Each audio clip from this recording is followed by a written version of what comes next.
All right, we'll get going. Welcome everybody to Academic Achievement Committee meeting. I have only chaired, probably only had one meeting since I've been a chair, huh? So I still don't know what I'm doing. It's okay. Fine. You call it to Call us to order. order, We'll that's call all. this meeting to order. We do have a public comment that happens first. We have one public comment. Yeah, D. Jones. What do I read though? He's familiar. Follow the rules, D. Jones. Like, D, you got gifts? You got gifts? How you doing, thought the mic was up already. It's crazy. How you doing, everybody? I'm D. Jones, passionate entrepreneur and visionary. I have this case of energy drinks that I just got today.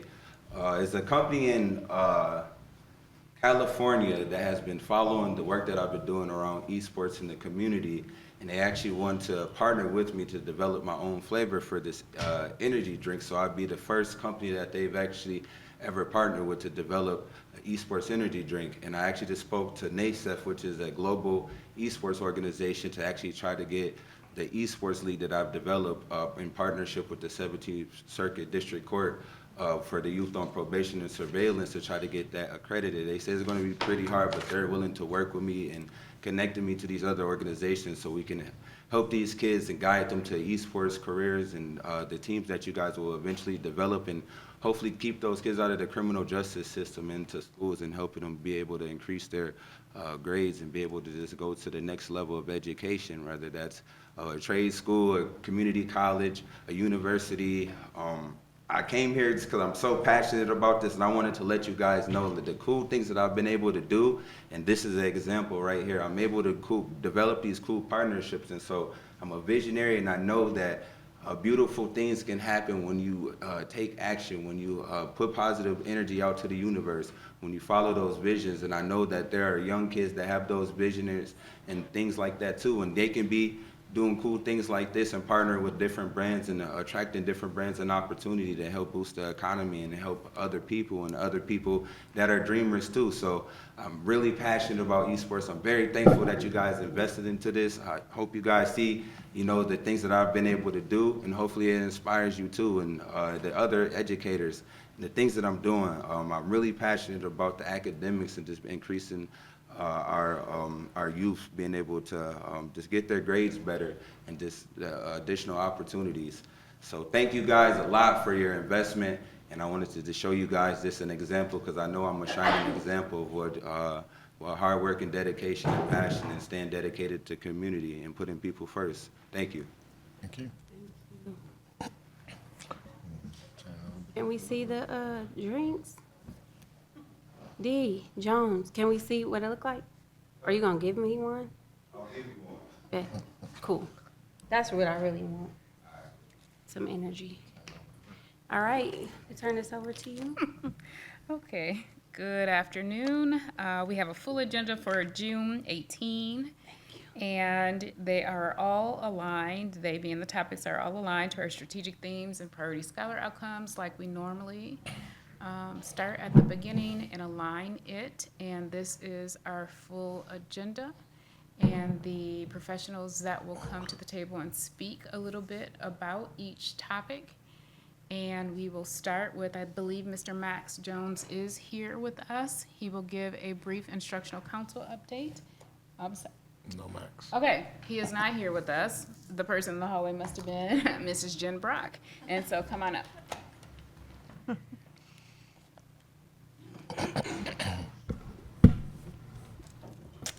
Good evening. So this was our last instructional council meeting. We had about 12 programs discussed and 6 people who presented. So this year, of course, marks the end of the GREA leading the instructional council under Max Young. And so starting in September, it will go back to curriculum because we alternate each year.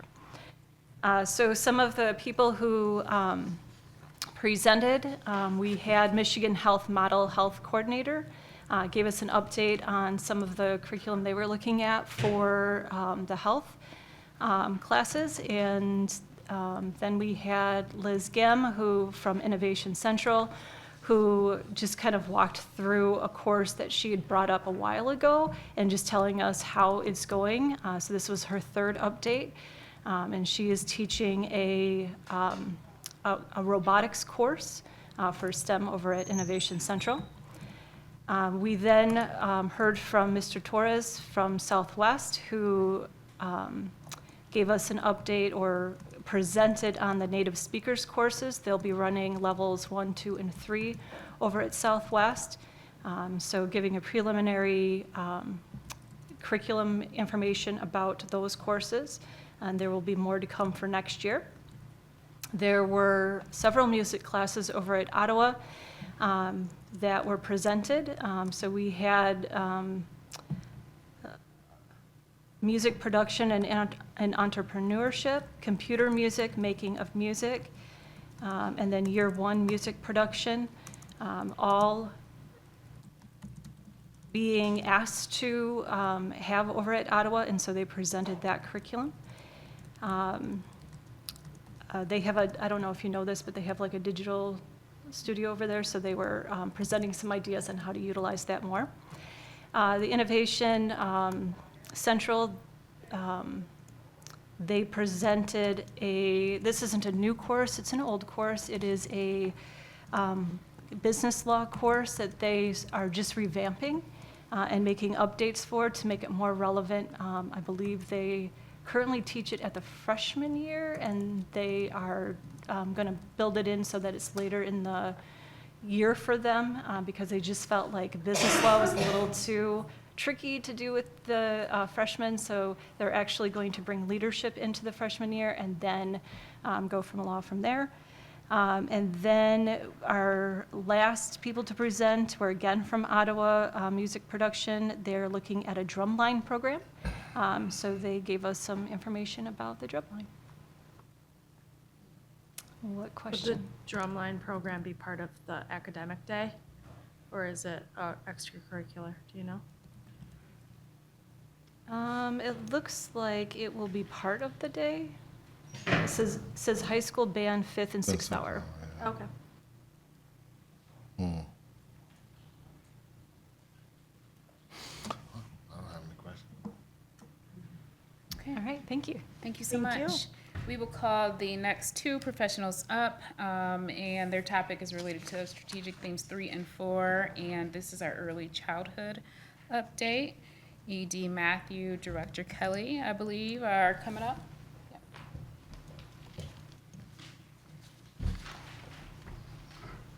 Good afternoon, Academic Achievement Committee members. I'm Matthew Beresford, Executive Director of Northeast Quadrant. And pre-pandemic, we were in the habit of giving an annual update to this committee on our youngest learners and the brilliance that is gained in those classrooms across all 26 elementaries this year, 24 elementaries next year. And so with that, I'd like to introduce our current early childhood director, Ms. Kelly Gerlinger, who will lead us through some data from the fall all the way to when our preschoolers walked towards their kindergarten summers. Good afternoon, everyone. Could you please do the slides for me, tiles for me? Did you want to talk about the strategic themes? I think It's okay. Okay, so the data that I'm about to share with you is collected throughout the year, but we paused during the fall, winter, and spring to analyze and reflect at a classroom level and at a district level, and then use this valuable insight to create individualized lesson plans. The core, which is the child observation record, has 9 different domains. We focus on 5 of those domains, which are listed there for you: the approaches to learning, social emotional development, language literacy and communication, mathematics, and English language learners. And here are some photos of our youngest scholars at work. So the first domain is approaches to learning, and the information in the graph is based on the fall, winter, and spring data collection. So we've referred to them as periods. So period 1 is from the very beginning of the school year until November 6th. Period 2 is November 7th through February 11th. And then period 3 is February 12th through May 13th. And in the approaches to learning domain, it is broken down into 3 items, and those are listed there for you. Scoring in the child observation record is from a level 0 to a level 7. Preschoolers are said to be meeting expectations if they score a level 4. So as you can see, from period 1 up to period 3, by the time the preschoolers left our program, the average was 4.36, 4.34, and 4.12, meaning that on average, our preschoolers were meeting expectation. More photos of our scholars. In the social emotional development domain, it is broken down into items of emotions, building relationships with adults, building relationships with other children, community, and conflict resolution. Again, we see that nice progression from where we started out in the fall to where we ended up in the spring.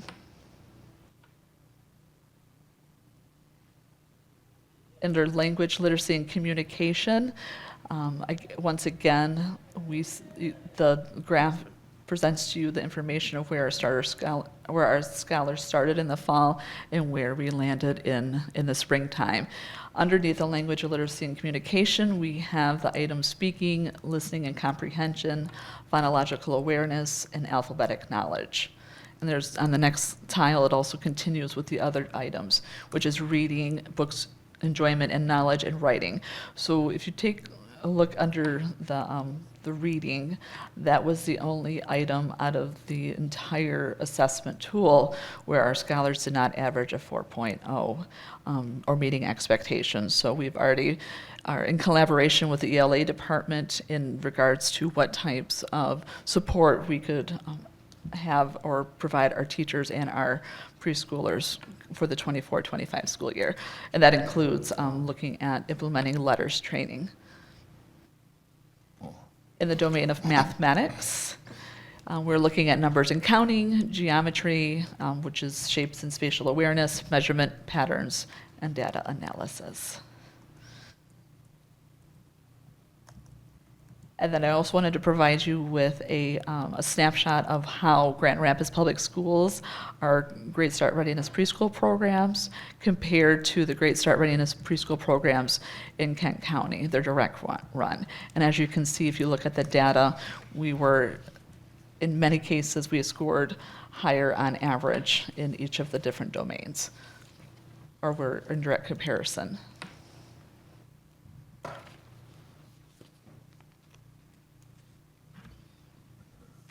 Okay, so some ways that the board members can assist early childhood is to champion and support our early childhood programming with our youngest pre-scholars across our schools, and then also support initiatives and legislation that expands resources for early childhood, which I know is near and dear to everyone's heart. Yeah. I just poked at her at a meeting last week and said, I don't hear about preschool a lot. And then here you are. That's funny. That's pretty responsive. Yeah, did you go?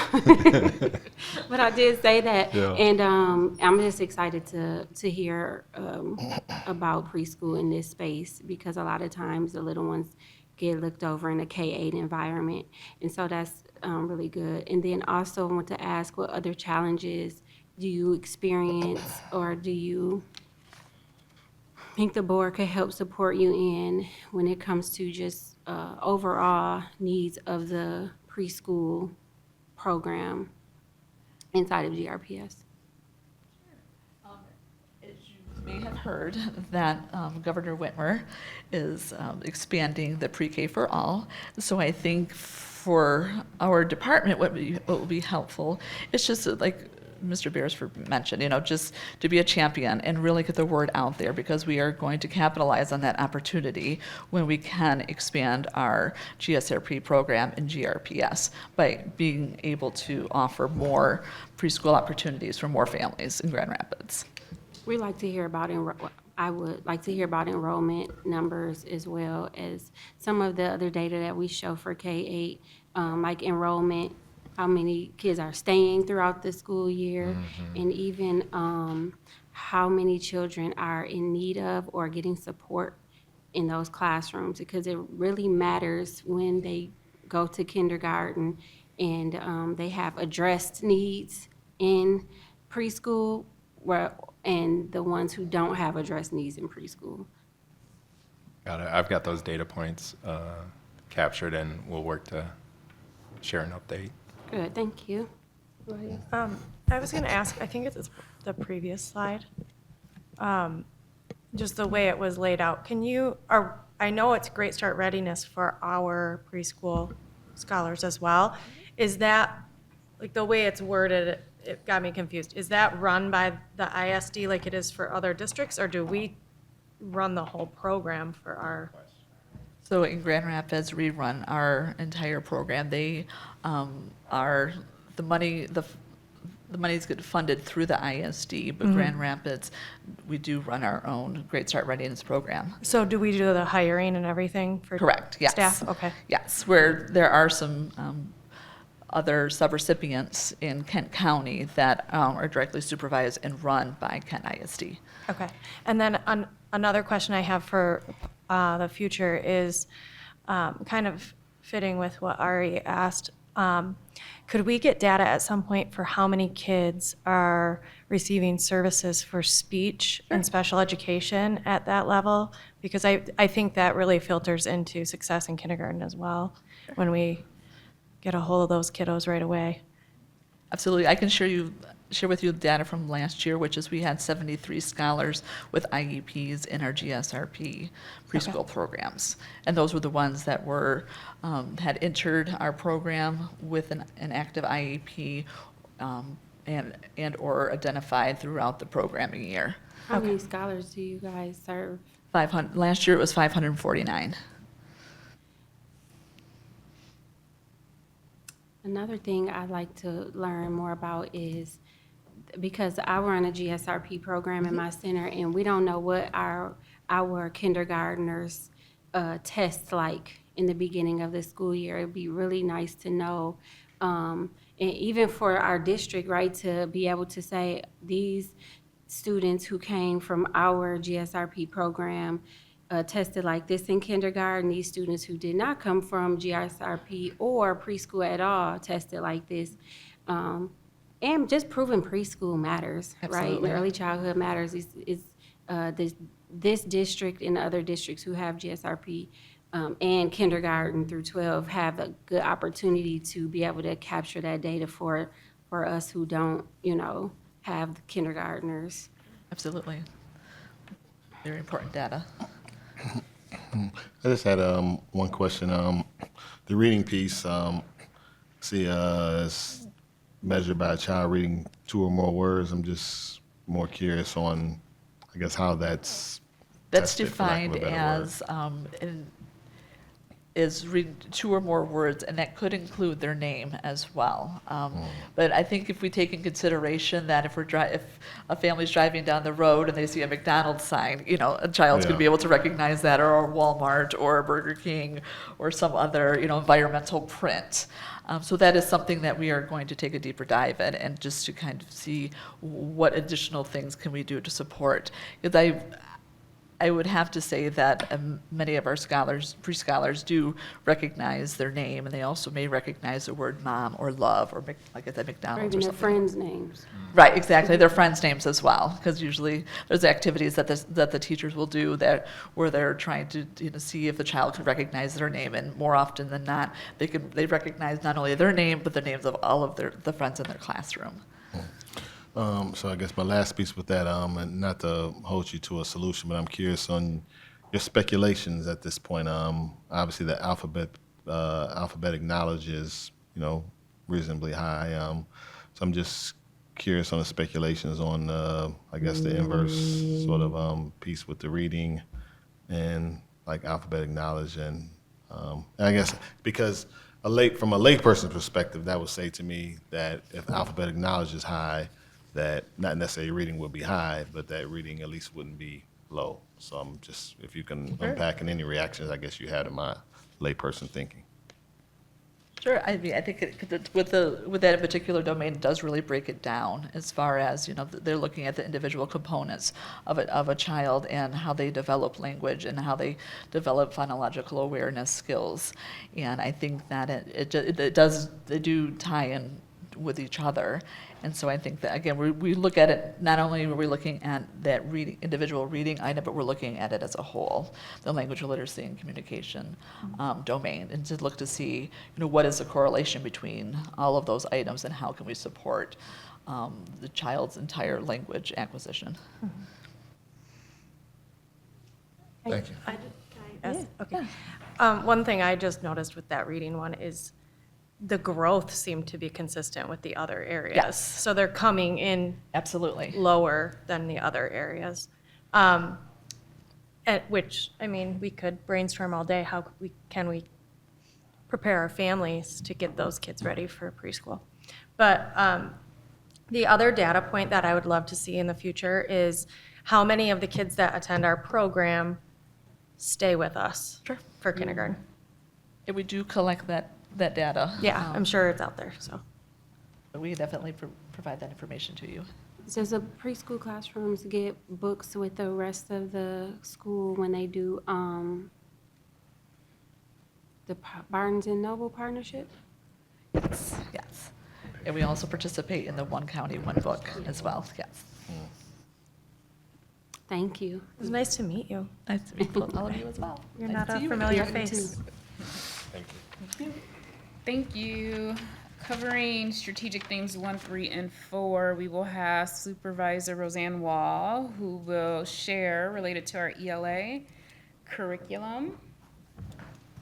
And she will kill me for saying this, but this is likely her last board presentation because after a number of years of impact and pouring into others, she is retiring. And so we thank her for her service as well. Congratulations. I always call myself a GRPS like my students my kids, my own kids went through Grand Rapids Public, so. Thank you. And so, yeah, I will really miss being here, but I will always be here for Grand Rapids Public. So I'm here today, I'm Roseanne Wall, ELA Curriculum Supervisor, to talk about the English Language Arts curriculum adoption. It's an update. And so I'm here today to present that. It's not working for you. There we go. I guess I could do that. And so the connections to our strategic plan are, as you can see, the priority outcomes, for literacy proficiency. It also aligns with meeting holistic scholar needs and making sure that all our scholars have equitable access. And then it also aligns to enhancing curriculum and program opportunities. And so I wanted to start by kind of focusing on our current state and then looking at what our ideal state is. So our current state with our English Language Arts K-5 program, ReadyGen, and our license expires June of 2026. And as you can see, the copyright of our current program is 2016, right? So by the time it expires, it's already 10 years old. For our 6 through 12, our license will expire at the end of the next school year in 2025. And so it was important that we looked at going through a process of how we look at curricular instructional tools. And so for our ideal state, we would like to look at our K-5 and replace ReadyGen with a contemporary, engaging, and inclusive curriculum for our K-5 students that has a strong foundational skills component, right, to support our scholars as they learn how to read. And then for 6 through 12, we would like to either renew the My Perspectives with the newer edition or, make a recommendation of adopting a new ELA 6 through 12 program. And so to do this, what I first did was I emailed every single GREA 612, because we're looking at K-12 right now, right? Teacher, administrators, inviting them to be part of an advisory team. And so out of that email, we had 44 responses committing to be part of our advisory team. And so this advisory team comprised of, we had special education representation, teachers from Montessori, we had some theme school teachers, we had a few administrators that were coaches who were part of our team. We also had representation from our dual language and transitional bilingual. So the next slide, what you see is our timeline, because we started this in September. And so in September, after that email went out and we established our curriculum team, we then kind of had a little break from September to January. In January, together with the Kent ISD, we came together as a team and we met multiple times after school. They used to meet from 4:30 till 6. And during that time, we explored our beliefs, our mission. We looked at the Grand Rapids visions and mission. The Kent ISD took them through training of differences between curriculum versus instructional materials. We looked at the essential practice documents to really get an understanding of how we look at and evaluate instructional tools. We continued this learning in February as a team. We looked at assessments, we looked at rubrics, and then as a team, we consolidated all of this learning to come up with a GRPS talking points rubric. In February, we also as a team looked at multiple programs, right? And then decided to look at 4 K-5 programs and 4 6-12 programs to evaluate and investigate further. As you can see in K-5, we looked at CKLA, which is from Amplifier. We looked at Wonders from McGraw-Hill. We looked at MyView from Savas. And we looked at Into Reading from HMH. On the 6 through 12, we looked at Think Circa. We looked at My Perspectives, which is also the current program that they have. We looked at Study Sync from McGraw-Hill and Into Literature from HMH. And so these were the programs that they wanted to kind of look into in more depth. So as you can see, in March and April, we had presentations from the vendors after school. The advisory team came for every single, there were quite a few of these presentations, when they were 2-hour presentations, they were there, they had the opportunity to ask questions, to dig deeper into each of these programs, and then between March and April of listening and having the opportunity to talk to the vendors and talk to each other about the programs. From March to May, they then met again as teams after school. They evaluated the programs independently. They then used the rubrics to rank the programs and evaluate them even further. They brought all that data back as a group, talked about it, right, and had some really in-depth discussions about each of those programs. In May, the next step in May was, okay, so now we've done all the collaboration, we've done the discussions, we've evaluated the programs, we've created the rubrics, right? We completed the rubrics, and so from using all of that data, they had to vote for their top 2 programs to move into the next round for recommendation of piloting. And so as you can see, in K-5, the recommendation from the advisory team was to pilot Into Reading and Wonders. And in 6-12, the recommendation was to pilot the 2023 edition of My Perspectives, and they would also like to pilot the ELAR core curriculum from Think Circa.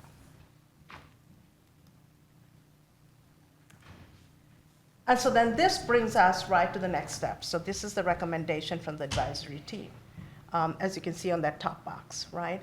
And so the next steps are now, we're going to not only have the teachers from each of those schools, as you can see, the pilot teachers represented right in each of the schools. Not only the pilot teachers would be piloting these programs, but we would invite additional schools if they would like to pilot it. We would then take the presentation to instructional council and to parent groups. We would also then reach out to the vendors for pilot proposals to go to the finance committee, and then plan for professional learning for all of the teachers and schools that may want to pilot. And then throughout the pilot year, we will be working to collect achievement data, feedback, surveys, collect all of that data. The advisory team will look at all of that and then give a recommendation in May of 2025 as to what one English language arts program they would want to move forward with. So that brings us to, how can we ask for your support? We ask that, you understand, support the efforts to provide this culturally responsive curricular resource for all of our scholars, to support the implementation of pilots and adoption, right, with the purchase of the programs that would be recommended by the advisory team, and then to support efforts to provide high-quality instructional resources that are engaging, that have cutting-edge technology and purposeful activities that develop scholars into confident, effective, and powerful communicators. Any questions? When the schools are piloting the two curriculums, will an individual school pilot both, or will schools be assigned one to pilot? So we're going to start with our advisory team because we have like 45 members right there, right? And then I will invite schools. 6 through 12 only has 1 year before their license expires. So currently they are looking to do one semester with one program or one semester with the other program because they want to understand both programs. That is what they asked. Okay. Elementary has actually a 2-year gap before and so they would really like that. Their ask was to pilot one program 1 year and one program the other year so that they could have a robust discussion about what they find with each of those programs. Now, that would be the work of our ELA curriculum supervisor coming in and working with the advisory team to really look at what this pilot looks like. But those were the recommendations from the advisory team. It's not etched in stone, but that was what they had requested. Did we go to any other schools that use these programs or ask other teachers that use these programs? Other districts, you Yeah. mean? From the 2 recommended programs? Yes. Yeah, so that was all part of as they investigated the Okay. programs and wrote completed those individual rubrics because the Kent ISD was facilitating this whole adoption process. We also looked at all the surveys that they had done with other schools that had either piloted or looked at these programs before. So all of that data was taken into consideration when they had to vote for 2 programs to go forward. I'm trying to understand what piloting looks like and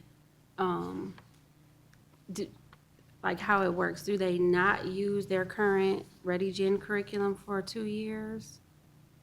So if for elementary K-5 and we look at using HMH, to pilot that program, so what the pilot would be, then yes, we would have a pacing guide for the HMH program, have professional learning for the HMH program, right? We will then look at the data for that HMH program as they are looking at using those curricular tools. So the teachers will be fully trained or? Fully trained, then Okay. that's the expectation, right? Because you All have right. to, you can't just say, here's the program and now teach it, right? Because at the end of the day, we have to make sure our scholars are learning, right? That is important. And so you have to be ready and prepared. So while they did look at the tools that had, grade level text and were thematic and had a great foundational skills, we still need to make sure that our scholars are learning while we are piloting. And so they will be trained not only in all of those components of the program, but also bring their practice into play.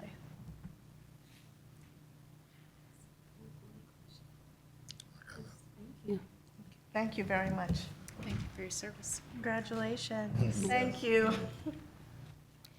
So we are going to go to, let me forecast the next two things, HBCU update, which covers strategic themes 1 and 3, and then Elevate K-12 update 1, 3, and 4. So in that order, we'll have them come down. So starting with Edie Cheney, and sorry if I'm giving you whiplash with the PowerPoint, but we're accommodating some requests this time, which is somewhat of an anomaly, but that's what we're doing right now. Good afternoon. And thanks for having us and me in particular for HBCU Update. Very exciting topic. I have a great story for you as we go forward on this topic, but priority outcomes, certainly increasing scholar empowerment, belonging, and agency, and increasing successful transitions from high school to college or career. And then certainly reducing Black scholars' exclusionary discipline with strategic theme 1 and 3 represented here. And so, as you may recall, we did have an HBCU tour in on this past spring, and it took place over spring break with 30 scholars who visited the following schools, HBCUs, which is Central State, Wilberforce, Simmons, Kentucky State, Chicago. HBCU Expo was the culminating visit of lots and lots of schools or HBCUs represented in one place, and our scholars visited tables, interviewed with the colleges, had their transcripts looked at and reviewed to see if scholarships would be offered. So that was an exciting trip for all and very successful. Many scholarships were offered, and many of the feedback comments that were given by scholars were just, I didn't think that I would want to go as far away as an HBCU may be, but I see it differently now after visiting, and that they were energized around the concept of an HBCU. So it was very exciting. And here is where we are now, summer 2024. Spelman College, summer learning opportunity for our female scholars, and Tuskegee University, summer learning opportunity for our male scholars. And we currently have some young ladies at Spelman right now, and they will be coming back at the end of this week. We have early college program beginning here shortly. That'll be 1 month long, and they will stay through July 19th. So the college prep and career exploration is a 2-week program. The early college program is 1 month. And then we have a young man who just came back from Tuskegee, was there for 2 weeks for their agritech program, and couldn't speak more highly of the connection, the programming, and also said, man, I never really thought I would go anywhere but maybe GRCC, if that. And now I see that there are many places to choose from, maybe GRCC, but I know that I have a wide variety, and it's really up to me. So super exciting and just very, very fun. I think the only other thing I'll say about that Tuskegee connection is while we have one scholar this summer, they said they are certainly open to welcoming more scholars next year. It just was a very tight turnaround as far as application deadline and things like that. So we're excited to explore more deeply with them. And some of the ways that you can help us or assist us in operationalizing the strategic plan is to amplify this HBCU opportunity for our scholars. Because while we started somewhat small this year, knowingly, because of wanting to make sure everything was explored deeply and that we had every possible opportunity that we could, so we would know how to scale. So if you amplify that, we would appreciate it, because we are looking to scale this next year and just continue to support the scaling this initiative, so it can be across all of GRPS, and many more of our scholars can have the opportunity. Nice. Thank you for your support and future amplification. I was gonna hit this. Nope, Hold on one second. Yeah. Oh, yeah, questions, sorry, forgot. I don't have any questions. Thank you. For me, thank you. Thank you so much. I'll ask Director Harper to come up. I'll say this, though, I overheard a conversation and someone was asking about, I'm gonna say the resurrection of our HBCU programs, and they were asking if we open it up to non-GRPS folks. And so the two women ended up getting into a banter about that's one of the perks of going to a GRPS school. And it was a delightful, joy-filled conversation and also educational, related to some of our educational programming just for our GRPS students. So Edie Harper is going to talk about Elevate K-12, and it will cover strategic themes 1, 3, and 4. This is not a new topic for sure, and as promised, we have come back with a couple additional pieces of facts. All right, good afternoon. Thank you for having me. Again, as Dr. Lovelady Mitchell mentioned, we are connecting this, of course, to strategic theme 1, meeting holistic scholar needs. Theme 3, ensuring equitable access and outcomes. And of course, theme 4, ensuring or enhancing curriculum and program opportunities. As Dr. Lovelady Mitchell mentioned, this is, I believe, our maybe our third update. We did a data update at the end of first semester. We did a third marking period, brief update, and then this is really a data update for through the rest of the academic year. So at a glance, we had 20 schools that did utilize Elevate K-12 services, 30 courses, which would be unique courses. For instance, 6th grade ELA or 8th grade mathematics, something like that. We had a total of 1,930 scholars that were participated in Elevate K-12 classrooms, and that comprised 132 individual class periods. One of the celebrations that we wanted to lift up, we did have some of our virtual Elevate K-12 teachers actually were able to come and visit our scholars in person and do some lessons in person. So there are some examples from University Prep, East Leonard, and Mulick, where these individuals that normally work remotely as Elevate K-12 teachers made time to come to Grand Rapids and to meet their scholars in person and do some live and in-person instruction and hands-on activities. So we did, that was very special.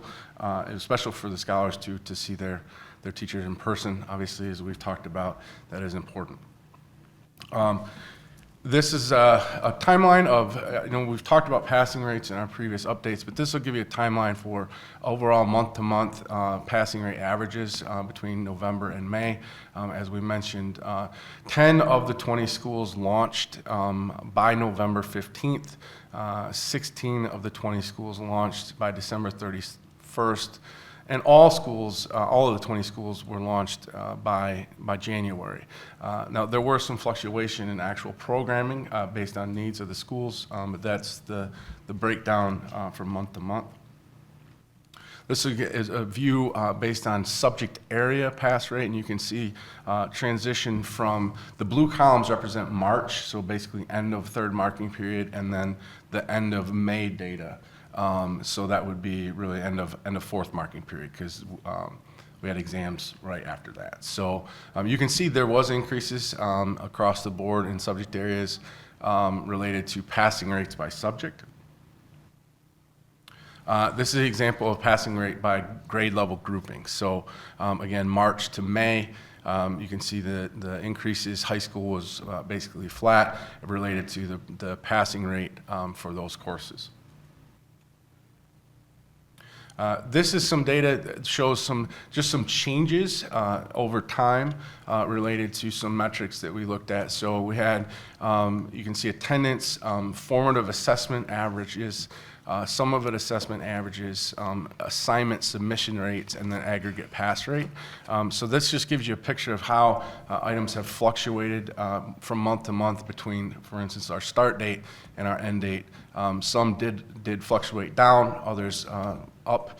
In particular, of note, summative assessment pass rate did increase by 9% overall, as well as our aggregate course pass rate increased by 13% overall.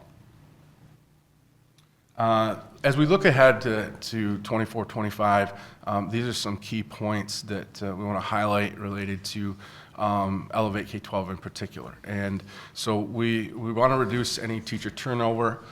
So we have make sure that we have consistent staffing for those Elevate teachers when we have to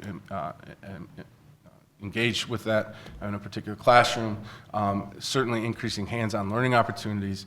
And then a huge component of this, which has been a learning opportunity, is improved teacher quality and collaboration on day one. This also includes making sure that we are doing setting up these programs really right now and throughout the summer so that we're ready to start active on day one of the academic year. And then very specifically, increasing the time and collaboration between our Elevate K-12 teachers and our classroom coaches, which are our caring adults that are in the classroom. So we've built in dedicated collaboration and planning time each week for these individuals to really work together. That was part of the feedback that we'd received, was that collaborative effort between the two. So. Here's some feedback. So we had 11 of 20 of our building principals did reply to a customer's like a satisfaction survey related to Elevate, and you can see the different components and kind of the breakdown of which grade levels these principals represented. So across the board, overall customer service experience, onboarding, teachers, the teachers that were assigned to support individual schools, course content and curriculum, and then of course tech setup. Green is good, and so it's really a scale of 1 to 5. You can see in the glossary on the left there, you can see majority green, actually, and some 3s and a couple of 2s, but on the higher end of the respondents, the 11 principals that did reply, 9 of those principals said they were very satisfied with the overall experience. This is classroom coach, scholar, and teacher feedback. Yes, ma'am. You can go back. I was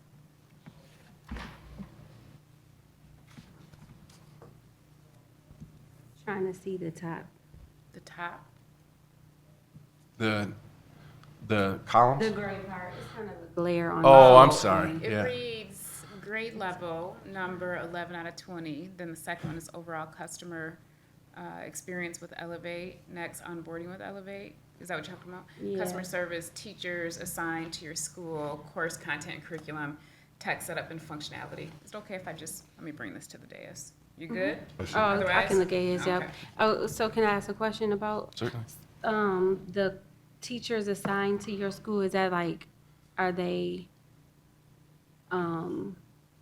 rating them just by the teacher's performance, or? This is strictly perception data of the building principal and their perception of the Elevate teacher that was assigned, or multiple teachers assigned to their building.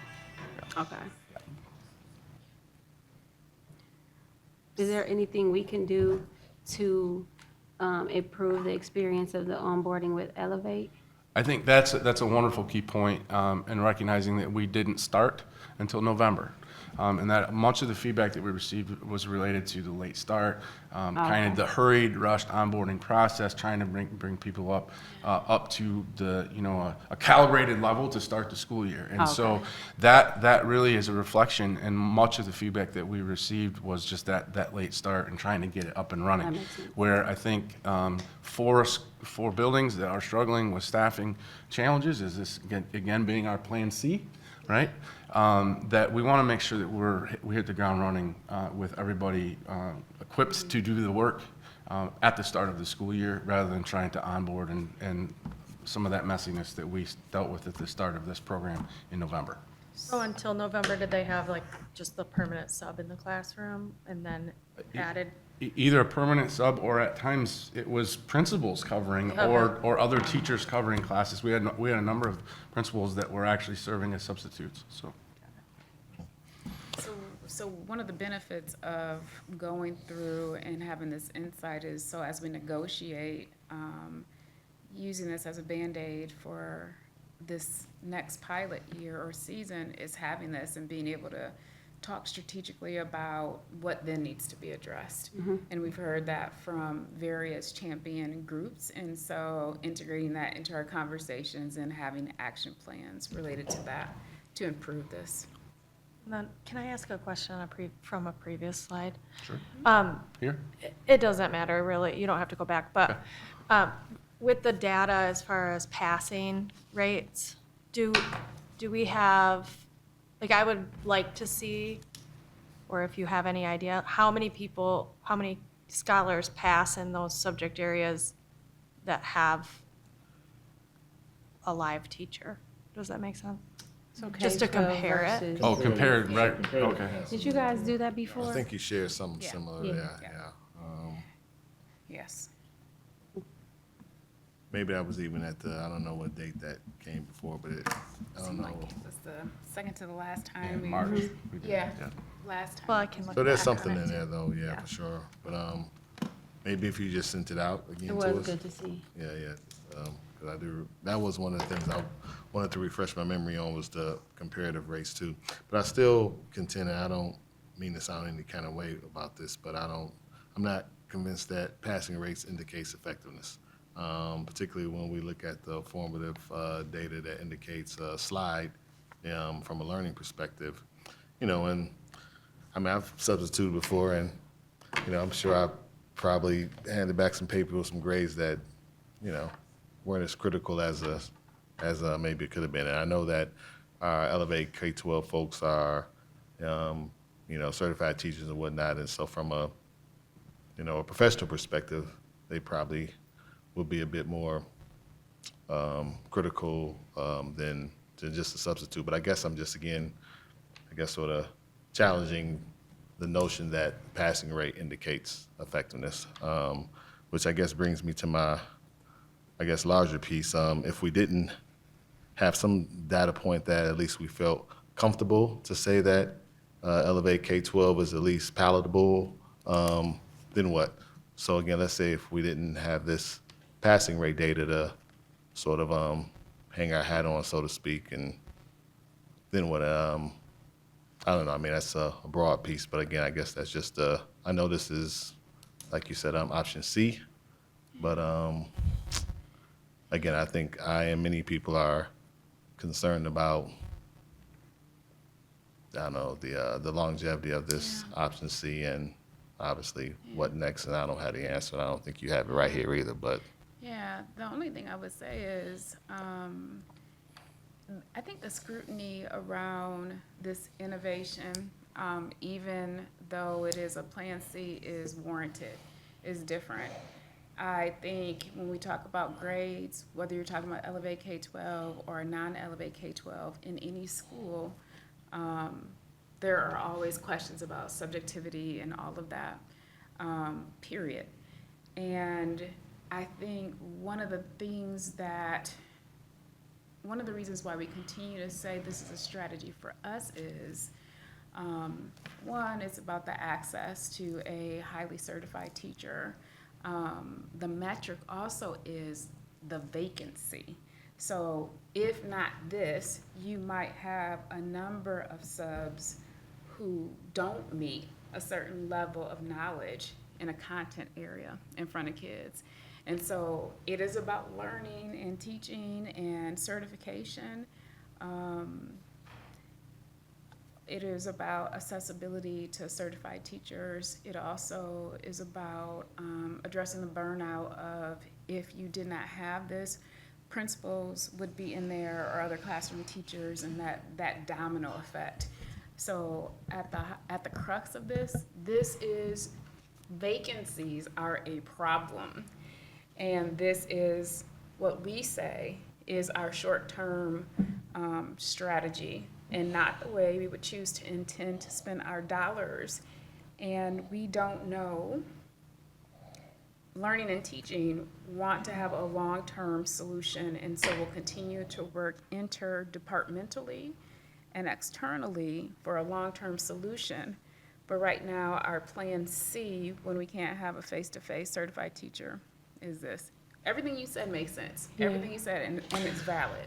Yeah, and a part of what you said, I think, maybe as far as how we help shape wider perception on this, I think some of the key points in that, again, this is not ideal, but some strengths of this, though, certainly teaching and learning and having subject matter experts at least make the attempt to improve teaching and learning. And again, not to disparage our hardworking subs, but obviously, they're not subject matter experts. And so I don't know, I guess I'm just trying to think of at least moving forward as we have to continue to use this option C. I guess I'm just hoping that we can be a bit more intentional and maybe even assertive as far as pointing out what the legitimate strengths are. And that's not to say passing grades aren't legitimate, but again, I think that subject matter expert is really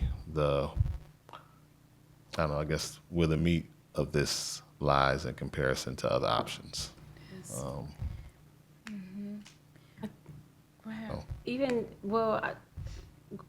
the data of that November through January when our students weren't having teachers, these must have been substitute teachers or where their grades were, because I'm just guessing. Because once you said that at January, everybody was onboarded and you started seeing growth. And I'm wondering what the passing rate was for, September, October. And does the fully onboarded Elevate K-12, did that affect those passing rates going up? In some time, almost 20% in some from December to February. Was that impact of Elevate K-12 being fully onboarded? And in that meantime, our students were struggling. So I think it does give some insight of the success of Elevate K-12. And also, I remember when Elevate K-12 was first introduced, and in my mind, I'm like, that's dope. My daughter is in college, on college campus, taking an online class. And I'm paying for it. And I'm like, dang, you there. Why they can't? And so it's what our world is changing into, and our children have an opportunity to have experiences learning in different ways. And while we know this isn't what we want for all of our scholars normally, it is also an opportunity. And I think that, we don't look at the silver lining enough. Our students might graduate high school and go to school online, and be learning from a teacher online by choice. And so taking these experiences that they have in their elementary, middle school, high school years and making them positive, it takes all of us, right? The parents, community, to say, this isn't what we want for you forever, but while we're here, let's make the best of it, because we can fuss about it. Is not going to change the fact that we're using Elevate K-12 and our scholars are being educated this way, which was okay during the pandemic, right? But it's going to come up again in their studies, and it's going to come up again in their work life when they become business owners, or however they're going to be taking courses online. They're going to be meeting online, and this is something that they, have experienced. And so I just say that to say I don't, we don't love the idea that our kids don't have a teacher. But when my daughter was in the 6th grade, for an entire year, she did E2020 for math because there was no math teacher. And I'd rather a math teacher been on a computer screen and teaching her, because her sub didn't know good math, and they were doing E2020. And that's how she learned her entire 5th grade year, 6th grade. And so this is better than that, And I have another question, but I'm gonna wait till you are done with all the slides. Okay. Yeah, just some quick highlights. This is also data from our classroom coaches, which are, again, our caring adults that are in the classroom with our scholars, as well as the Elevate K-12 teachers themselves provided some feedback, and then, and arguably most importantly, our scholars. So top right green is our district-wide scholar feedback. We did have 943 of the approximately 1,900 scholars respond. And you can see some of the data. 75% of the scholars that responded believe that their teacher likes to help them to learn and cares about them. 71% of them responded that the classroom coach provides help when they need it. We did have just a short quote there from one of our 4th grade scholars. "I love Mrs. Arnold's class. She makes learning fun." And our classroom coach respondents, 15 out of the 37 did respond to the survey. 100% of those respondents felt that they have the resources and support to engage with students in the classroom, and 93% of the 15 said of classroom coaches, they feel they have good communication with their teacher. I think that is one piece that we did very much note in the feedback, and that's, again, as I mentioned, building in that dedicated collaboration time has been something that in the sessions that were successful, the more collaboration between the Elevate K-12 teacher and the classroom coach, the more cohesive the learning environment was, and it was really a co-ownership of learning in the classroom. And so we want to make sure that we have that time dedicated for all of our folks that are engaged with Elevate K-12. Only other question I had, I just wanted a little clarification on the the improvement over time slide, the November column. I know in November we had, This one? no, that one. This one, okay. Yeah, but it's more just about really just want to understand what subset the data indicates. So November we had 10 Elevate K-12 instructors. So I guess I'm just trying to determine, is this November 23 column, is that strictly based off the 10? And if so, how did we do and I don't know, forgive me for my not having a grasp of my statistical terms, but how do we, I guess, compare that to in May when we had, the full 20? Yep. That's a very good question. I don't think the November column represents the active classrooms at that time with the teachers, okay? And then May represents the active data from May. So it's not showing a difference between the ones that came on later. That's just the nature of this graph. Okay. My last, I guess, comment, not really a question, but from everything I've heard, I think that our opportunity for greater impact, and I think seems to be regarding our classroom coaches. And the reason I say that, when I look at roughly only 7 out of 10 students responded that their coach provides help what they needed. I mean, 70% is certainly better than 20 or 30%. But I think we all can agree that 70% is a long way from 100%. Absolutely. So I don't know who our classroom coaches are, but there seems to be some opportunity there for either selecting differently, choosing differently, or uplifting and doing something to invest in their skills, desires, abilities, or whatever the case may be. And also, I guess want to point that out because it seems to be an inverse in that the classroom coaches, only 15 out of 37 even responded. That seems to indicate some relatively low investment from the classroom coach's perspective. So again, makes me wonder about our classroom coaches, and that is one of the things that we can't control in this whole matrix is who our coaches are and what their skills and abilities are. So again, and then also the certified teachers, their feedback was least favorable in regards to the classroom coaches. Their feedback was 84% in the other categories, but as far as the classroom coaches, only 80% feeling that they positively contribute to the experience. So again, I guess I want to underscore, I'd like to see moving forward, what are we going to do about the classroom coach piece? That seems like the only real opportunity we have to positively impact the situation here. So I'd be curious to hear what you had to say about that at a later date, though.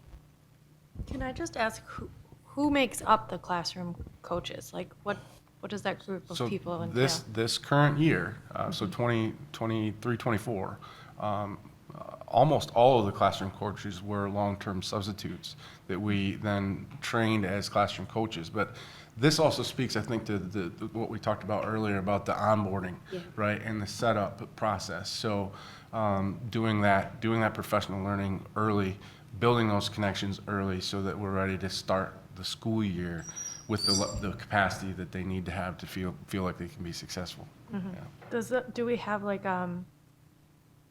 what are the requirements to be a classroom coach? Does it have to be somebody that has qualifications to be a substitute teacher? Or can it be someone that, like a parapro? We should bring that back out I think that's a good because when we were first trying to get the contract and all of that, we had that tile. I don't have it in front of me. I Okay. do know there's criteria for it, so let us pull that back out. Yeah, I'm just wondering, because if there's a certified teacher on the screen, I just wonder what the requirement is, because it just makes me curious when we know we have people that might not meet the requirements to be a sub, but have really strong relationships with the kids in our schools. Yeah. And if relationship is really what we need from that person. Yeah, I exactly. want to say this. Yes, we're going to pull all the data that you all were just talking about. Numerically, 15 subjects out of 37 does not necessarily mean people are not invested. It could mean that we didn't put enough priority on asking them to complete it, given their bandwidth and some of the things that we've asked people to do. But going forward, we certainly will do that for everybody.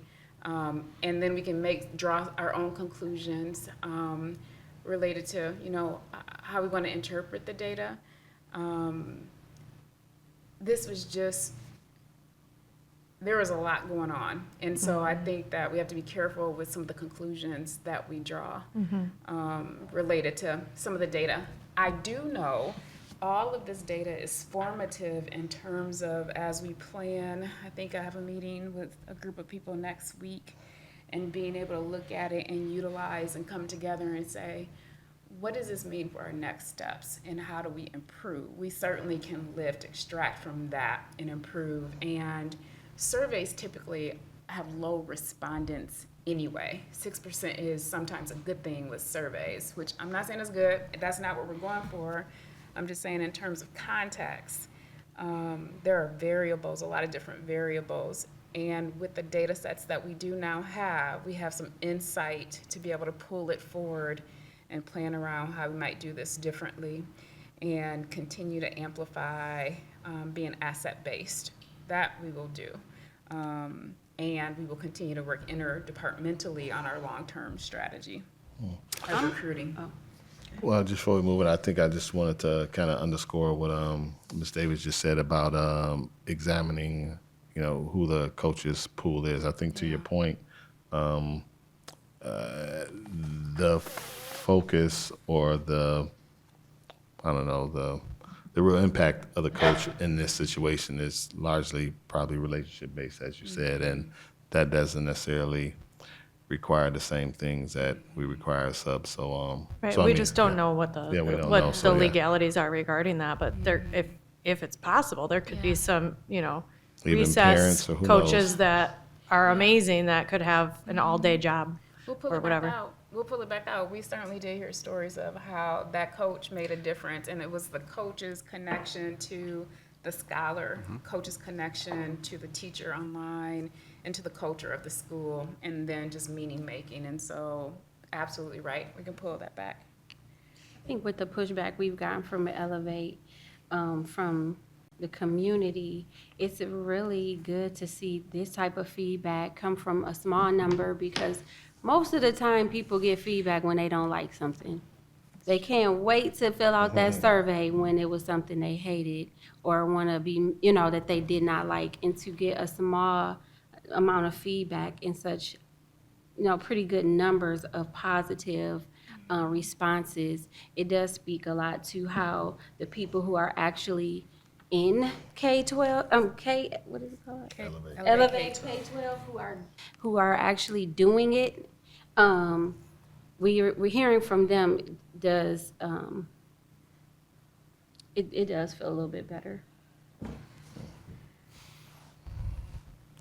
So along those lines, so what we've heard really is that the scholars need to know their Elevate teachers better, right? And the Elevate teachers need to know their scholars better, and there needs to be better relationships between the Elevate teachers and the classroom coaches. Of course, we want to increase supports for our English learners, make sure that we're grounding and doing regular data review, student data, and then especially managing of the management of the live courses, making that a little bit easier. So there are some things that are on the roadmap you see on the right-hand column for next year. And a couple of things I want to lift up is on the bottom around the live courses, we will have access now to a live student data dashboard for us, for GRPS. And so central office leadership will have that, building-based administrators will have that as well, because the flow of data was a bit challenging. And so that is an improvement that will be made. Just some other things to lift up is that deepening the coaching and teacher training, student level data and reporting for scholars that do have IEPs, making sure that we're being diligent and having those IEP reviews, and then also increasing our direct teacher and family or caregiver communications as well. That was something that we've talked about. So other examples are up there, but those are ones that I really wanted to highlight. Yes. Did you guys do conferences, parent-teacher conferences?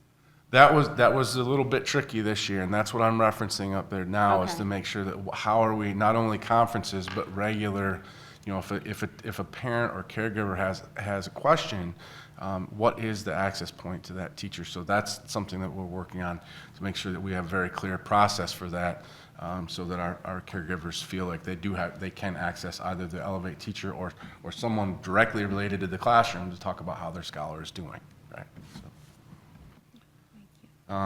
And just the last slide, just trying to continue to lift up the work. People are really working hard. The classroom coaches, building level principals, other support staff to try to do what's right for our scholars, and so and emphasize that this still continues to be our plan C. Our ideal is to have certified, live, qualified, caring teachers in the classroom.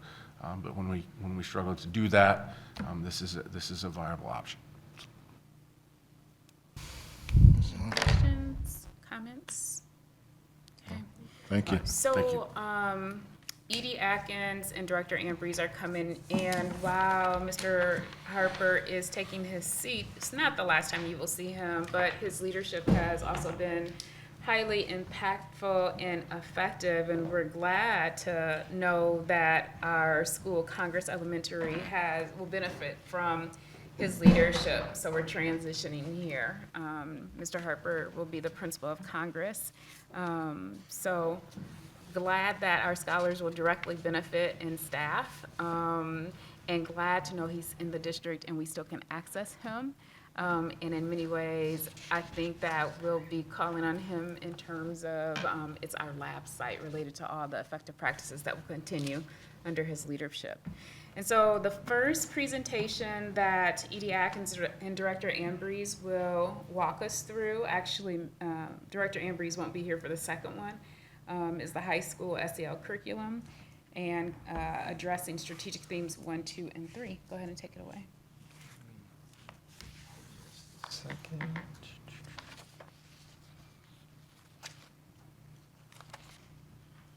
All right. Again, Mel Atkins, Executive Director of Community and Student Affairs, and I think we know Ms. Bianca Ambrose, but it's always great to welcome our Director of Social Emotional Learning to give us an update on all things really high school SEL curriculum. Thank you for having me today. Okay, so we are going to talk high school curriculum, strategic theme 1, 2, and 3, like we've talked about.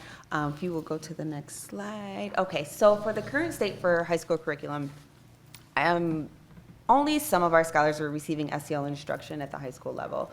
What that means is that we're talking about an explicit SEL curriculum. A lot of our teachers are using implicit SEL practices, which we'll talk about later. We're talking pockets of curriculum use, which means we have curriculum at the K-8 and 6-8 levels. And some of them are using it more than others for various reasons. And a centralized monitoring or support, meaning for those who are not using it, there isn't a system to go into school to say, are you using it today or have you used it today? So, and then the measuring of the impact and selection driven by individual initiative and no common time for use across school model, which we will get to in a later slide. So what we want to get to for the ideal state is all of our GRPS scholars are receiving SEL instruction. Aligned programming, fidelity tracking, holistic data collected to determine the impact, and focused insight into selection, which we will talk about as well, and schools provided choice that best fits their needs, and then supplemental materials. Thank you. Okay, so now we're talking about the curriculum pilot. And when we're talking implicit, we're talking integration and indirect skills, like greeting kids at the door. How are you doing today? How are your kids getting along? These are the kinds of things that implicit SEL is and indirect instruction. Now, for explicit, it's direct SEL teaching and during dedicated times to provide consistent opportunities for that learning. The two that you see here, Capturing Kids' Hearts and Wayfinder, those are the two that have been selected by our high school principals. And my next slide, I do believe, talks a little bit more, because I want to go into the professional development after this. But for the curriculum pilot, these are what these are. Now, Capturing Kids' Hearts has been implemented in schools for over 30 years, even in our own district, focusing on relationship building. That's huge. Capturing Kids' Hearts considers relationships as a core for performance, and that is what their model is based on, and aligns to SEL practices through shared agreements and community focus. And for Wayfinder, that's been designed at Stanford University in their K-12 Innovation Lab, defined as SEL plus life skills, and connects to a practical real-world issues such as social media, influencers, influencing, things like that, and financial literacy. So if you go to the next slide. Now, professional development. This is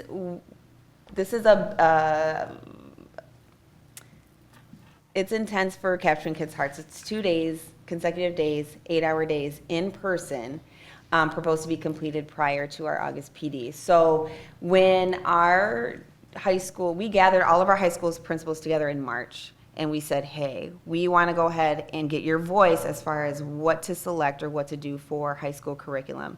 So we laid out a few options, gathered all of their opinions, feedback forms, as to far as what would best fit their need, the needs of their school.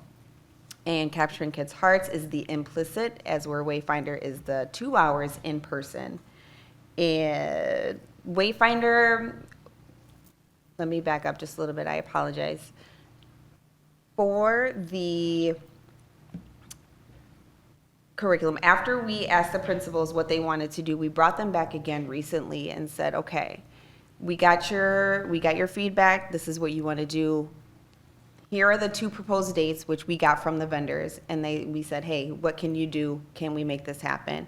And they were definitely on board, and now we're going through the process of communicating with their staff over the summer to get them to come back to attend and participate in the trainers for both Wayfinder and Capturing Kids' Hearts. And we are right now working on August 7th and 8th as far as those professional development dates. We have secured those with the vendors, and now we're waiting for the feedback or participation numbers for our high school staff. And SEL celebrations, these are something that we're very proud of. 4 out of 5 Spotlight schools have decreased suspensions, 17 schools have established leadership teams, and over 6,000 scholars have been impacted through SEL leadership teams. This is really to show how important SEL is in our schools. To have SEL implicit or explicit within our schools, this is the result of that. So we really are pushing for SEL to be implemented district-wide. And here are some additional ways that the board can assist us. Emphasize the importance of the continued efforts of professional learning and training for SEL and restorative practices for all of our staff members. And understand and support GRPS and its goal to prioritize SEL as it connects to our strategic plan. And so if you have any questions. Yeah, I'm slow. I thought y'all was doing SEL instruction, like you were instructing the kid. I'm sorry. I thought you were like teaching students social emotional learning, not like instructing you. You get what I'm trying to say? Yeah, so I think I do. The instruction is going For the to. staff. Yes. Okay. But we're teaching them to teach our scholars. And so for capturing kids' hearts, being that implicit SEL, they're going to go through an intense relationship-based training. So they're going to acquire skills to go out into our kids as far as effective communication, conflict resolution, creating connections, all those. That's what they have to have, those tools in order to create those relationships that they see at the core of performance. So that's what Capturing Kids' Hearts does. Now, Wayfinder, they have pre-packaged SEL lessons for like an advisory time. And so once we get the training out to our teachers, that 2-hour training in the summer, then they use their advisory times to go ahead and do the explicit SEL lessons. Oh, great. Okay. Yes. Because initially, when I'm reading, I'm like, oh, it's for the teachers and not for the students. So one is for the teachers. One is for the teachers, and the teachers will be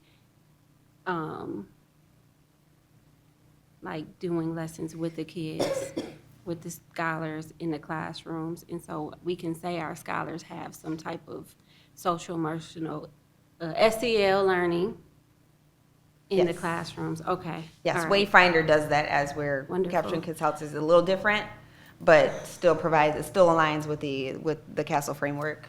Is the mental health first aid a part of that type of work? I remember one school last year, their students took mental health first aid, and they were all like got certified in, I think it's a youth mental health first aid or something like that.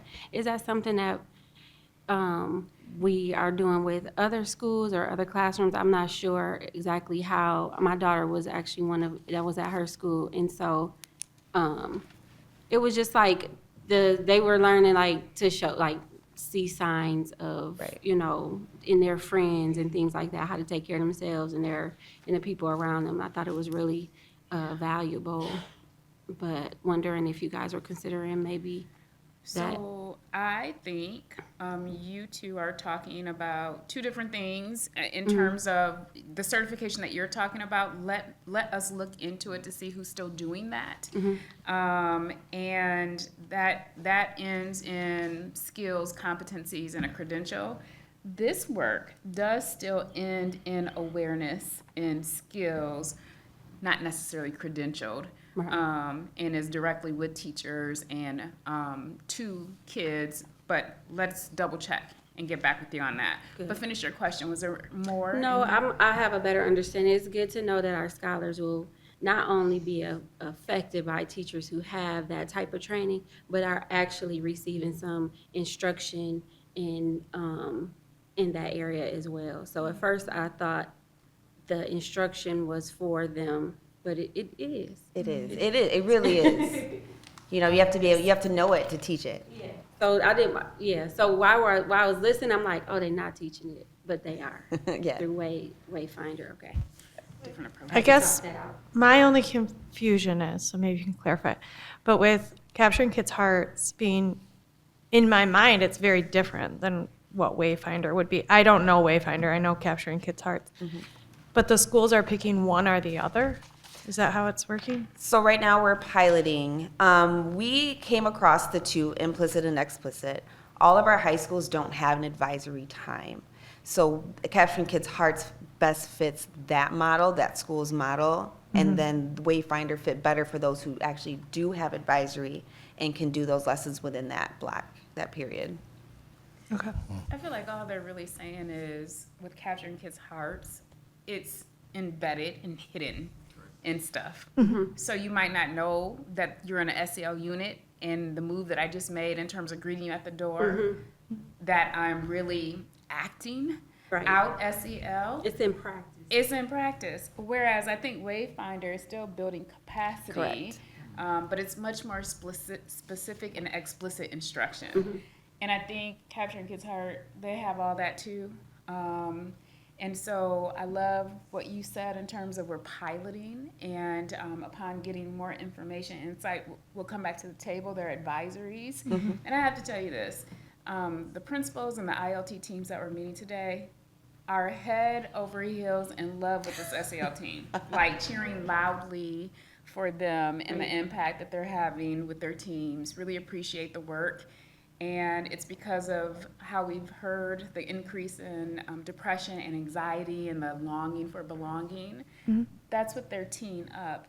And so what we really have been talking about, the integration of in your everyday moves, how do you continue to do that? And so they'll come back and then they'll make a recommendation in terms of this is the way we might scale this in a more coherent way with buy-in from our internal champions, staff and scholars. Where were you gonna go though?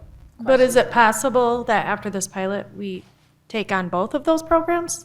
It's a Do you know what I mean? It's a pilot. It's a pilot. There are so many questions about that. There's so many questions. Because they're so different and one only works for some of the schools. That's where my Right. confusion is. Yeah. Yeah. A lot of variables that are being thought through. One thing too, I guess speaking and not to harken back and beat this Elevate K-12 coaches drum, but this Capturing Kids' Hearts seems like a good thing to be in their toolbox.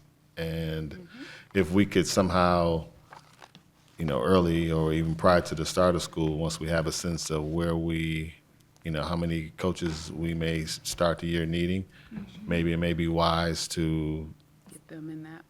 It's a great training. I took it a long time ago, yeah. Makes sense.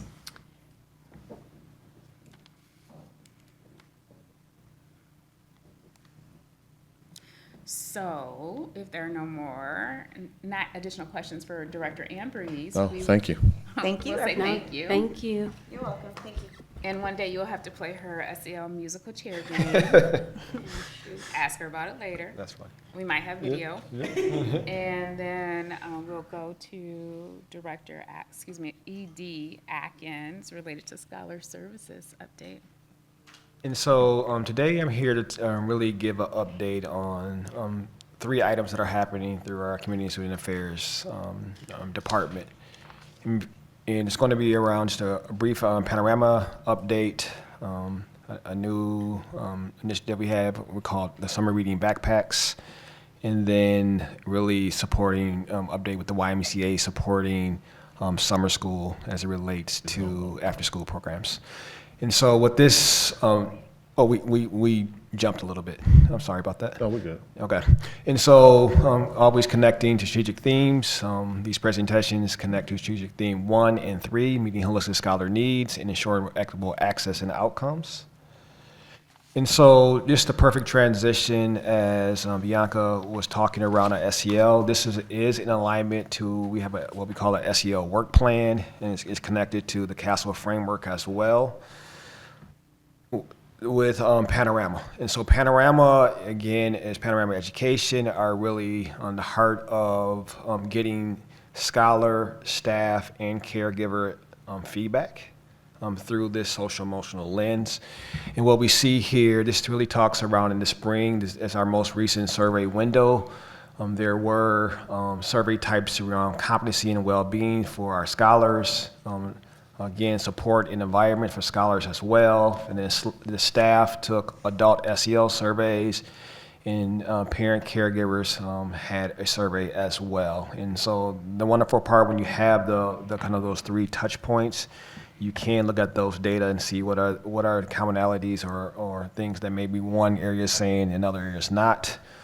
The scholar surveys does measures like soft skills, like self-efficacy, as well in asking scholars to provide feedback on their school climate. The staff teacher surveys measure overall staff satisfaction, with the family surveys gather feedback on topics around family engagement. And some of the highlights with this is secondaries, starting with secondary scholars reported most favorably on challenging feelings or lack thereof. And so that was a point that was really positive with the secondary feedback. Elementary students reported strengths on sense of belonging. When you look deeper into that, some of the questions around sense of belonging were, how much support do the adults at your school give you? And overall, how much do you feel like belonging at your school? So when looking at that data, comparing it nationally, for that grade level band of 3 through 5, when you're comparing it to schools that are have a free reduced lunch rate above 70%, nationally that puts our GRPS 3rd through 5th graders in the 90th percentile for their students that take the Panorama survey. And so that is I think a point to celebrate as we look at our data, that our staff, as we've been saying all the time, staff make a difference. And so staff that you have that are caring, that you have support, you can get feedback from, that's important, and that's what the survey and the data that says as well. But we know there are room for improvement. And so secondary scholars reported room for improvement in engagement, and then while elementary students cited opportunities in self-efficacy. And so we know those are 2 data points that we're looking at, teams are looking at, and then training and support of what to do with those data points are coming along the way as well. Continuing, kind of the next topic is the summer reading backpacks. If you think about our alignment to our district's instructional framework, our literacy development, I know Roseanne Wall was earlier talking around the curriculum and the plan for the rollout. All that online, I think, Trustee Wade, you mentioned earlier even the books that were given away earlier this school year. It's similar to, in conjunction with all the plan, all of that as well. And we know having access to grade level fiction and nonfiction books of your interest is important. And so the Barnes & Noble piece was the first step, and this is just a natural next step of giving the kids summer reading materials in a backpack that would have parent or caregiver tips of what to do, how to support at home is the next iteration that we want to do for this summer. And so we know it's summer school just started a couple days ago, and so maybe later in the summer, but we know just constantly getting books that kids really want to read and can read at home, and giving the tools for caregivers to support them as well is the next step we want to do with this. The last piece is we think around our alignment to our strategic plan, around addressing literacy, and continue with that. And we've had a long-standing partnership with the YMCA as it relates to 21st Century, or Loop, and we want to continue that effort with this in the summer. And so, again, summer school is really 8:30 to 12:30. Then we have an extended portion of that from 12:30 to 3. And Loop is one of our vendors that we've been working for at least probably a couple of decades, I would imagine, as it relates to this effort. So we're looking to continue with STEM arts, sports, tutoring, mentorship, all the things that the YMCA has been doing over the years. We want to continue that with this in the summer as well. And so that's where kind of this piece is. And so they would support just a handful of schools at 3 of our summer locations. And so in saying all that, just how the board can assist is, really continue to emphasize the importance of supporting the whole scholar, We talked about kind of the reading backpacks, extended learning opportunities, and then getting scholar feedback as well. And then continue to support extended learning opportunities as well. Who will those backpacks go to? So it will go, it's really a K-8 initiative, and so any scholar that's, that's enrolled into summer school. And so we're looking, for, it will be a lot of backpacks, but we're looking for getting that in their hands. I'm gonna do that too. And there you go. Additional questions or comments for Edie Atkins? No, thank you. So, in terms of next steps, we certainly have a list of things that we're going to follow up on. The big buckets are some of the information related to early childhood data, the mental health aid credential that you all referenced. There's some Elevate K-12 comparison type data and the criteria of coaches were some of the things that you noted tonight. Next steps and future steps seems to be correlated with our ends policies. And so I feel like it's a pause until we work through that. And as far as those data points go, if that's just like in the superintendent every other week, I mean, Okay. Yep, and it doesn't need to be a Dr. full Roby's report. Okay, Yeah. we can do that. We can do that. So we will just stay tuned as we work through the ends policies Yeah. and go from there. Yeah? Thank you. Thank Can I you so do much. this? Yeah. And you might have to do it again a little louder, though. No, that was my left hand too. So